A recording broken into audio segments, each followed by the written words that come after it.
সাবরু মহকুমার জলেফা উচ্চতর মাধ্যমিক বিদ্যালয়কে ঘিরে হঠাৎ করে শুরু হয়েছে নতুন বিতর্ক। বিদ্যালয়ের পরিবেশ, শৃঙ্খলা এবং দায়িত্বশীল আচরণ এই তিনটি বিষয়কে কেন্দ্র করে উঠছে একাধিক প্রশ্ন। এলাকাবাসীর পক্ষ থেকে অভিযোগ, ক্রমে জানা গেছে বিদ্যালয়ের ছাত্রছাত্রীদের জন্য নির্ধারিত খেলাধুলা বা অবসর সময়সীমা পেরিয়ে যাওয়ার পরও ছাত্রছাত্রীরা ক্লাস ঘরে থাকে না। এমনকি এই নিয়ে বিদ্যালয়ের শিক্ষক শিক্ষিকাদের ভূমিকা ও সঠিকভাবে দেখা যায় না। এই নিয়ে অভিভাবক এবং এলাকার একাংশের মানুষের মধ্যে অসন্তোষ বাড়ছে। তাদের অভিযোগ, বিষয়টি নিয়ে বিদ্যালয় কর্তৃপক্ষ, বিশেষ করে প্রধান শিক্ষকের ভূমিকা যথেষ্ট সক্রিয় নয়। বিষয়টি স্কুল কর্তৃপক্ষকেও অনেকবার জানিয়েছে এলাকাবাসী।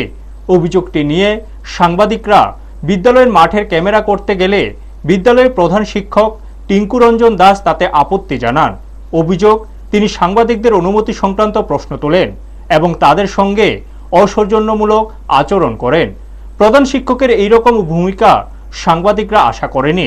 এই ঘটনাকে কেন্দ্র করে বিভিন্ন মহলে প্রতিক্রিয়া দেখা দিয়েছে। অনেকের মতে, একটি শিক্ষা প্রতিষ্ঠানের প্রধান হিসেবে তার আচরণ আরও সংযত ও দায়িত্বশীল হওয়া উচিত ছিল। তবে ঘটনাটি নিয়ে এলাকাবাসী ও অভিভাবকদের মধ্যে মিশ্র প্রতিক্রিয়া দেখা দিয়েছে। ব্যুরো রিপোর্ট, নিউজ তৎকাল 24।